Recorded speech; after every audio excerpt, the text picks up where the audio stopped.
घटे चला जा रहा है बीएसई लिमिटेड। एक इंटरेस्टिंग रिपोर्ट है। कंचन से पहले बीएसई लिमिटेड को डिस्कस कर लेते हैं। वो रिपोर्ट किसकी है और क्या कहती है स्टॉक पे, उस पर आता हूं।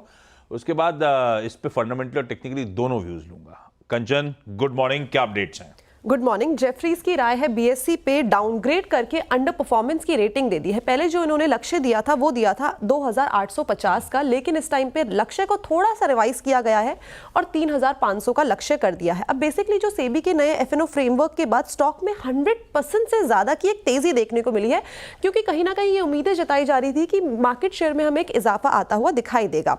अब बीएसई का जो वैल्यूएशन है वो P40X पे बेस्ड है, क्योंकि Q2 में उम्मीदें जताई जा रही है कि इनके मार्केट शेयर 13% से बढ़ के 35% तक देखने को मिल सकता है।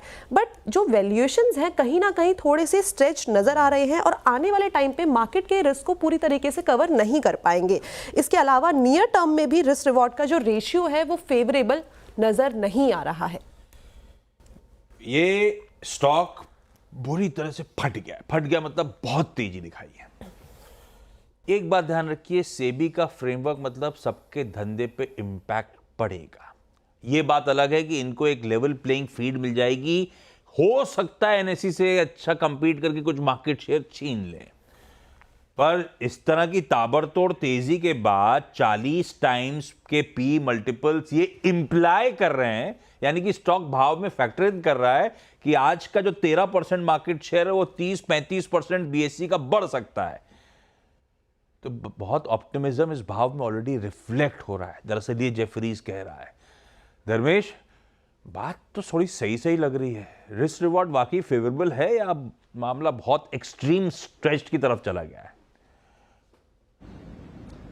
आशीष जी, ये डिपेंड करता है कि आप किस टाइम फ्रेम पे नजरिए से इसको देख रहे हैं। सिंपल सा छोटा सा अर्थमेटिक कैलकुलेशन में आपको बता दूं कि अगर $4 ट्रिलियन की इकोनॉमी $10 ट्रिलियन होने वाली है नेक्स्ट 6-7 साल में, तो उस हिसाब से आप देखिए तो जितनी भी कंपनियों का अर्निंग्स वैल्यूएशन है ये ऐसे ही डबल हो जाएगा। मार्केट साइज हम लोग अभी 16 करोड़ का डीमेट अकाउंट है, वहां से एटलीस्ट 3 गुना मान में कि 35 से 40 करोड़ के आसपास का डीमेट अकाउंट हो जाएंगे। यूनिक जो डीमेट अकाउंट है वो भी बढ़ेंगे। तो कुल मिलाकर अगर आप देखिए तो नेक्स्ट 10 ईयर्स में आप 5x का मार्केट साइज ग्रोथ की बात कर रहे हैं with volume and everything into the play. तो उस हिसाब से 40 का पी मल्टीपल कोई खास महंगा मल्टीपल है नहीं।